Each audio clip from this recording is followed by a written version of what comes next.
All right, YouTube. Several people asked me for an update on the Fukushima situation. For those of you who want to keep up to date on it, you're particularly interested in the issue, just go to ENE News. A lot of the links that I'm getting that I put on my videos are from ENE News anyway. It's a hub, it's a smaller site, yes, but they are focusing heavily on this issue and drawing material from other sites as well. So it really is the best place to go to find this information that's on Fukushima. As to the situation in Fukushima, it's getting far worse. I can't remember the exact measurement, but there was a story yesterday. The radiation has gone up many times more again in yet another test well. This time, I think it was 5 meters from the Pacific Ocean. The radiation is clearly increasing underground at that site. They're building trenches currently. It's only a matter of time before they have to dump all of their radioactive water, which sounds apocalyptic, and it's not, and I'll tell you why. Because they've been dumping water anyway. Most of this radioactivity is escaping anyway, number one. Number two, there was never any illusion that they weren't going to dump. These are temporary storage tanks. They're obviously not going to have enough room on this site to hold it all anyway. They are going to dump all of these storage tanks. When they do, it's all going to run off into the Pacific Ocean. They might further treat it, they may not. But it's clear they're going to dump this water. They've been dumping it anyway. The only thing is, TEPCO has taken up the line of, well, dilution is fine, and as long as the material in these barrels isn't too radioactive, it's not a big threat. So what do? They dilute it with rainwater. Well, you're still releasing the exact same amount of radioactivity. All you've done is add rainwater to it to lower it to a completely arbitrary safe level before dumping it, which is ridiculous. It's a piss in the ocean, whereas this radioactivity is now apparently affecting the plankton and algae living in the Pacific Ocean. You look at all of the different things that have hit the Pacific Ocean. If there were a die-off of sea lions, or a die-off of starfish, or a die-off of whales, or a die-off of oarfish, or a die-off of any singular creature or family of creatures in the Pacific Ocean, it probably wouldn't be related to Fukushima, because it could just be some sort of virus. It could be natural die-off. Maybe their prey was overfished. Maybe a predator recovered from being overfished. There would be no way really to tell. Right now what we have, though, sea lions are, their pups are covered in sores. There are a lot of stillborn pups. The population is in decline. Whales are starting to beach themselves. They found a shark, for the first time in history, they found a great white shark with a tumor, a cancerous tumor sticking out of its jaw. The plankton are dying off. There's actually a sort of sediment-type soup now in the shallow waters off the western coast of the United States, Canada, and down into Mexico, of all this dead plankton. The algae is getting fucked up now. The starfish are beginning to melt. Literally, the starfish, they don't have a disease. They're just melting. Probably because they filtered out all this radioactivity from things that they're eating. The fact is this: the amount of radiation released at Fukushima has to be, by definition, far higher than the amount that they admit, because there is too much radioactivity on site over too widespread an area. There's too much contamination over a widespread area of Japan. There's too much radiation still underground as corium on this site to explain their measurements. It's not possible. It doesn't make sense. More material melted down than ever melted down at Chernobyl. At Chernobyl, yes, there was I can't remember, a graphite fire and all of this other stuff, and a great deal of radiation was released.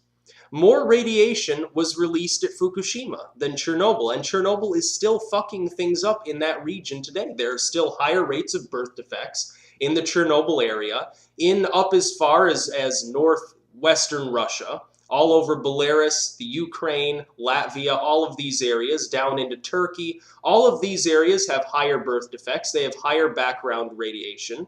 They have a higher rate of cancers. Some of these animals suffer from various health defects in this area.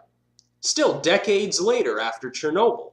That was a single reactor meltdown of a reactor type which was smaller in size than any of the single reactors at Fukushima. There was, I think, 10 times more total fissile material, not counting the spent fuel pools, at least one of which got vaporized and shattered and spewed out all over Japan. There was far less material at Chernobyl than was released at Fukushima. Their measurements are wrong.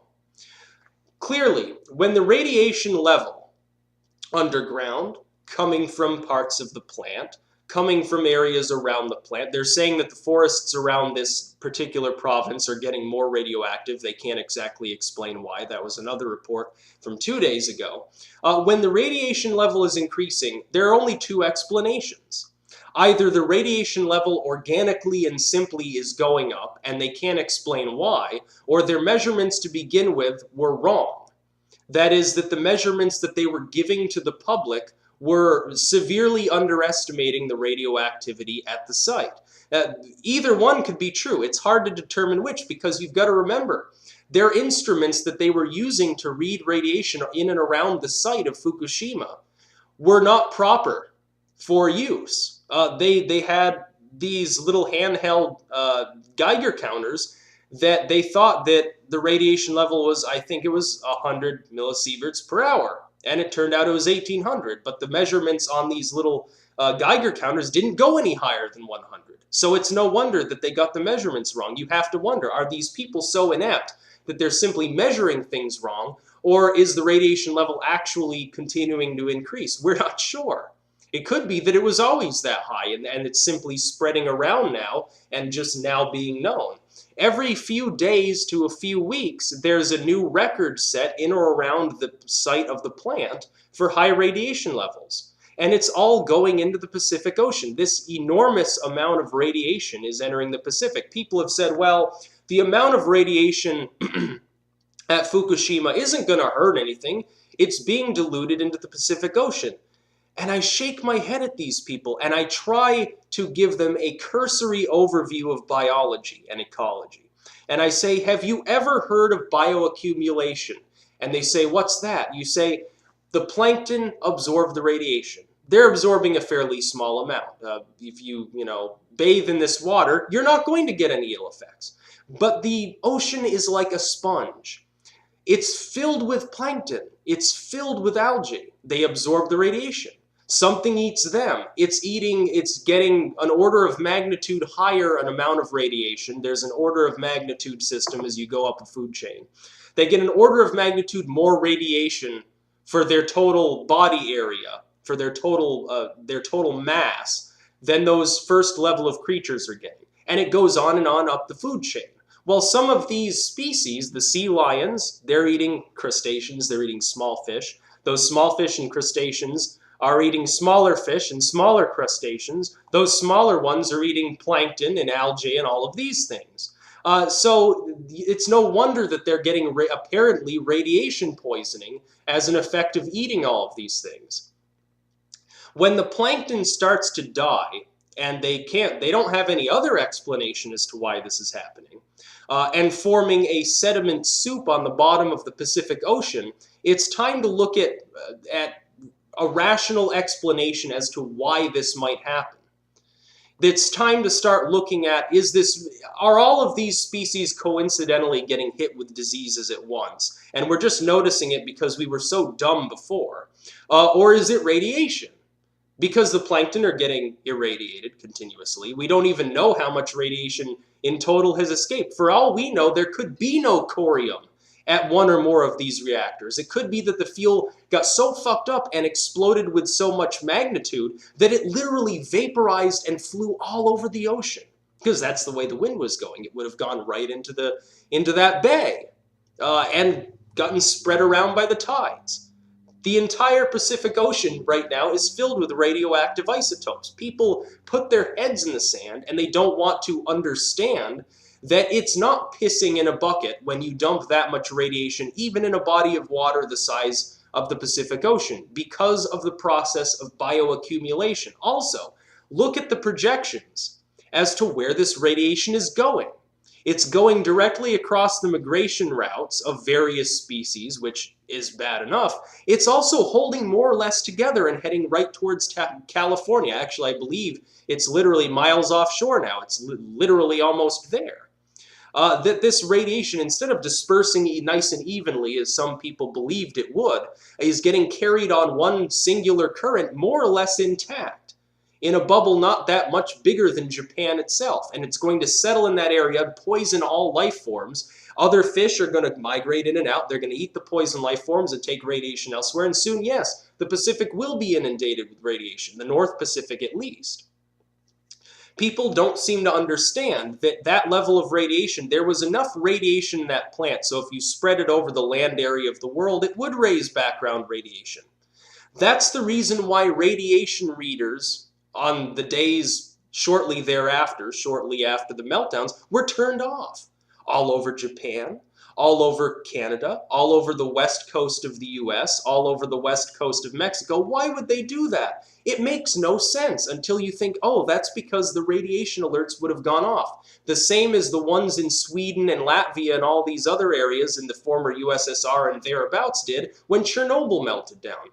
Radiation monitors went off in Sweden. Radiation monitors went off in Poland. Radiation monitors went off in all of these areas after Chernobyl, because the radiation got carried by the wind. Here we have a much larger amount of fallout from Fukushima. We have 3 reactors, each larger than Chernobyl, where we have 3 complete meltdowns, probably damage to fuel pools and thus the vaporization of their contents. We have a much, much greater amount of radiation being released, which is causing thyroid problems in children. The government of Japan, by the way, has passed a law, the rather draconian fascist state-style law that's right now making it illegal for people in Japan to basically release any reports on Fukushima or anything else. It essentially renders all info about Fukushima classified.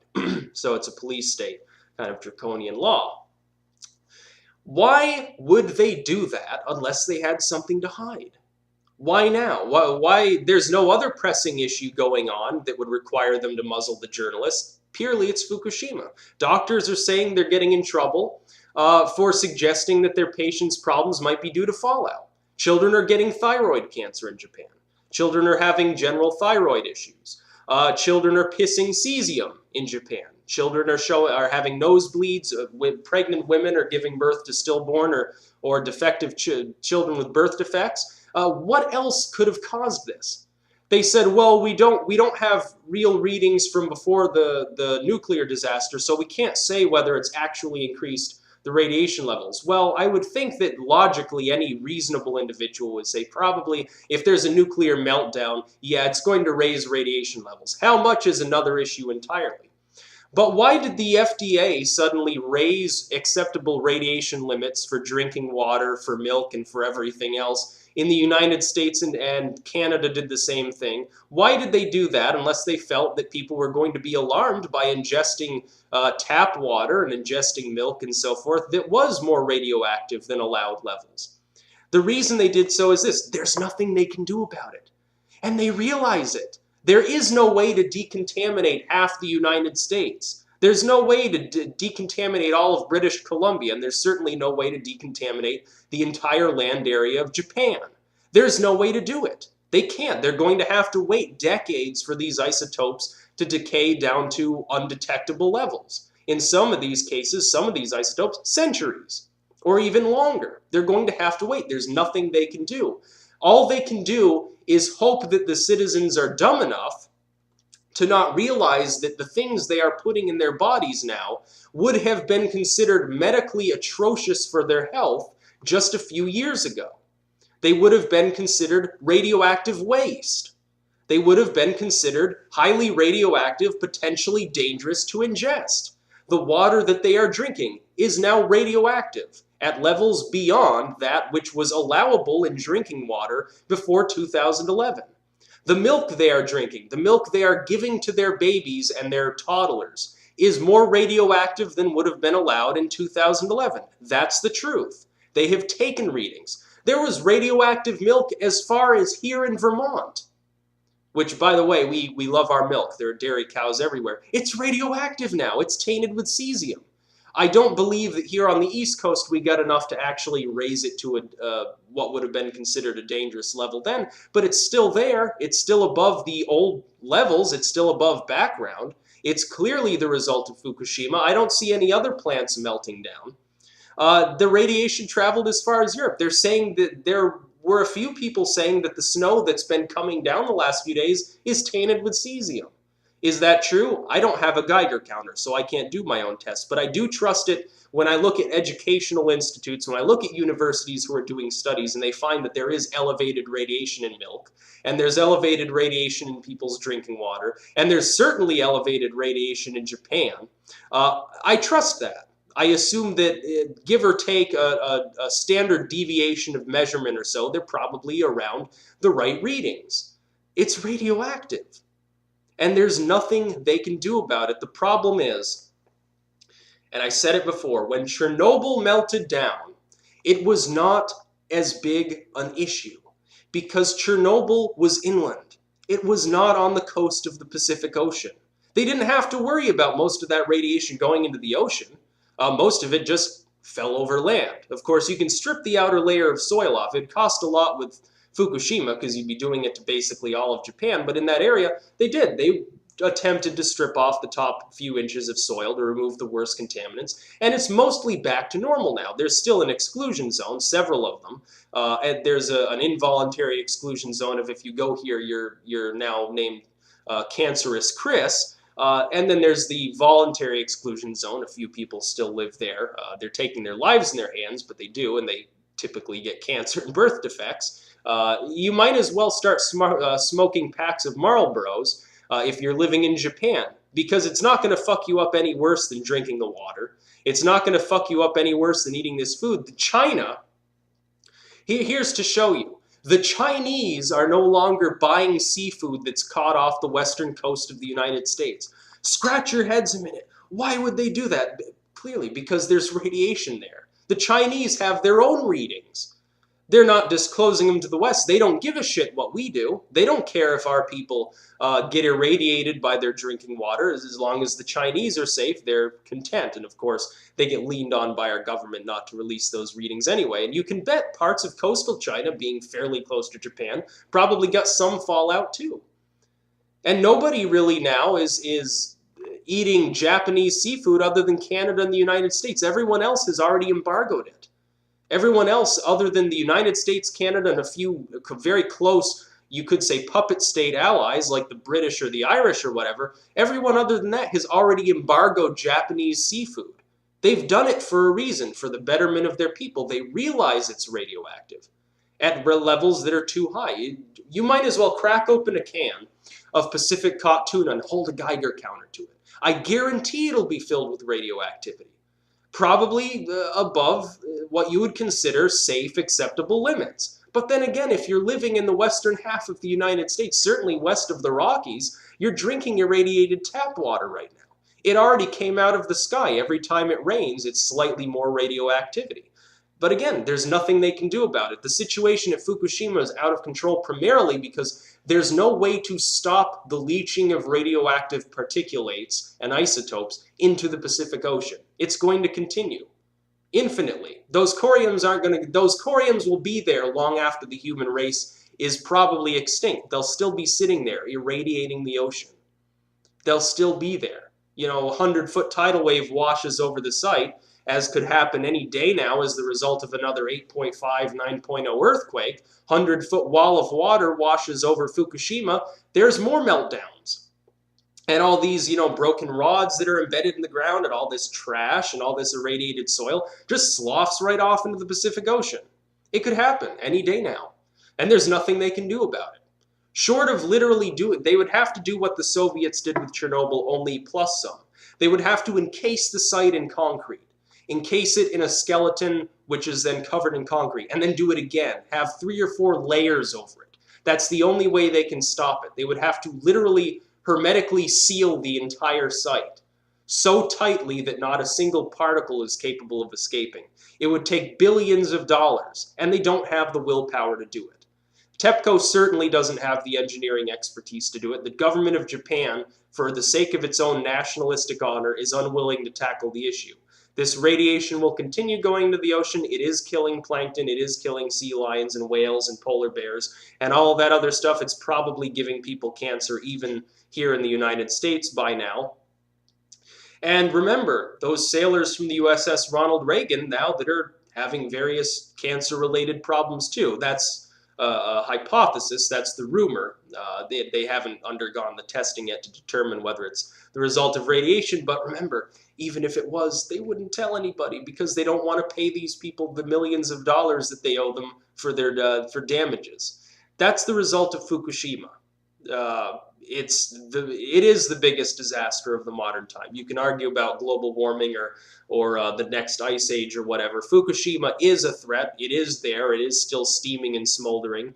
The corium's still there if it hasn't vaporized. The water's all there, ready to be pumped right back into the ocean. An immense amount of radioactivity that could destroy basically all of coastal Asia, all of coastal Americas. It could potentially do that. And it's certainly ruining everyone's good fun in the Pacific when they go swimming and they come back home and they're glowing a little bit.